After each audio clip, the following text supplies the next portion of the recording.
Քաղաքացիները շուտով հնարավորություն կունենան հավելյալ վճարի դիմաց վարորդական վկայական ստանալու համար քննությունը վերահանձնել նաև բացասական գնահատական ստանալու հաջորդ օրը։ Համապատասխան նախագիծը կառավարության նիստում ներկայացրեց ներքին գործերի նախարարությունը։ Ունենք այս պահին առաջին անգամ, երբ որ անձը բացասական գնահատական է ստանում թե տեսական թե գործնական քննության տեսանկյունից, հաջորդ ամենասեմ ժամկետում հնարավորությունը դա 1 շաբաթ անց վերահանձնելն է տեսական եւ գործնական քննության, բայց ունենում ենք բազմաթիվ խնդրանքներ, դիմումներ մեր քաղաքացիներից, որ պատրաստ են արագացված ծառայություններ ձեռք բերել եւ դրա դիմաց ոչ թե 7 օր անց հանձնել, վերահանձնել քննությունը, այլ օրինակ պայմանական հաջորդ օրը կամ 3 օր հետո կամ 4 օր հետո։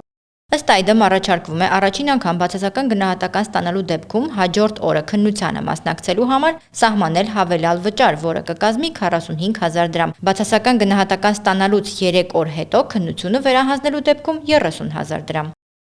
Ուզում եմ նորից շեշտել, որ սա հավելյալ հնարավորություն է մեր քաղաքացիների համար, այսինքն ստանդարտ սպասելաժամանակը, որը 7 օր անց վերահանձնում է, սա պահպանում ենք։ Եթե անձը ցանկություն ունի եւ ունի հնարավորություն հավելյալ վճարի դիմաց ստանալու հավելյալ ծառայություն, ապա այս դեպքում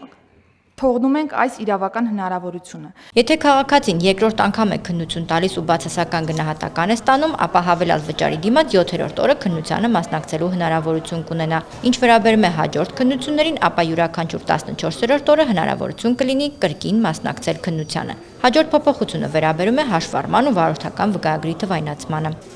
Հնարավորություն ենք տալիս ֆիզիկապես հաշվառման վկայագրի եւ վարորդական վկայականի պլաստիկին զուգահեռ ունենալ նաեւ թվային տիրույթում թվայնացված տարբերակը